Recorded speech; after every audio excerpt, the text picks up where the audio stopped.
मसीह के साथ एक होना, मसीह के साथ एक होना, ये सीरियल का नाम है। सच्चाई और हकीकत किताब का Jeff Woodcock writer, Emmanuel Aslam Sahab producer, आवाज़ में शहजाद शौकत है। और यहाँ पर 47 पेज हम देखेंगे। 47 पौलुस रसूल का ख़त है। इफ्सियों के नाम 5 बाब है।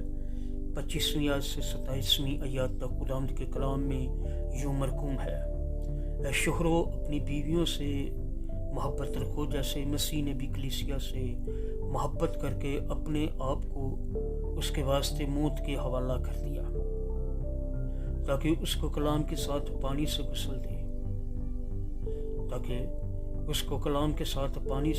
देकर और साफ करके मुकद्दस बनाए, और एक ऐसी जलाल वाली कलीसिया बनाकर अपने पास हाजिर करे जिसके बदन में दाग या झुर्री या कोई ऐसी चीज़ ना हो, बल्कि पाक और बेऐब हो। खुदावंद के पाक कलाम के पढ़े सुने जाने पर उसकी बरकत नाज़िल हो। सब कहिएगा आमीन। खुदावंद का शुक्र हो। कलाम की कुव्वत इबारात में देखी जा सकती है। शागिर्द उस कलाम की वजह से पाक साफ थे जो यीशु करता था।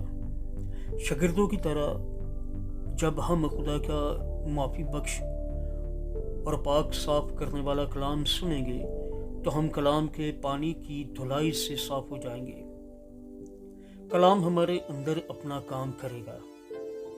चुनांचे जिस कदर हम खुदा के जिंदा कलाम में कायम रहेंगे, उसी कदर हम मसीह में तरक्की कर सकते हैं और हकीकत में रह सकते हैं। हमें सिर्फ खुदा को बोलते हुए सुनने की ज़रूरत है।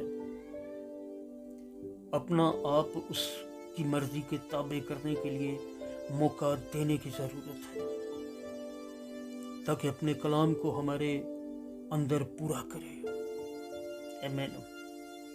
यहाँ पर समरी शुरू होती है। खुलासा गिनती से हवाला दिया गया है। 23 बाब है। 19वीं आयत में खुदा इंसान नहीं कि झूठ बोले, और ना वो आदमजाद के अपना इरादा बदले।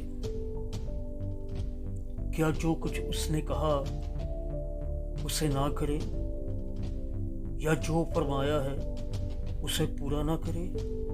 खुदावंद के पाक कलाम के पढ़े सुने जाने पर उसकी बरकत नाज़िल हो। सब कहिएगा आमीन। खुदावंद का शुक्र हो। मसीह के साथ एक होना सीरियल सच्चाई और हकीकत किताब का नाम है। जेफ वुडकॉक साहब राइटर मुसन्नफ हैं। आवाज़ में शहजाद शौकत, इमानुएल असलम साहब प्रोड्यूसर हैं। और ये सफ़ा नंबर 47 47।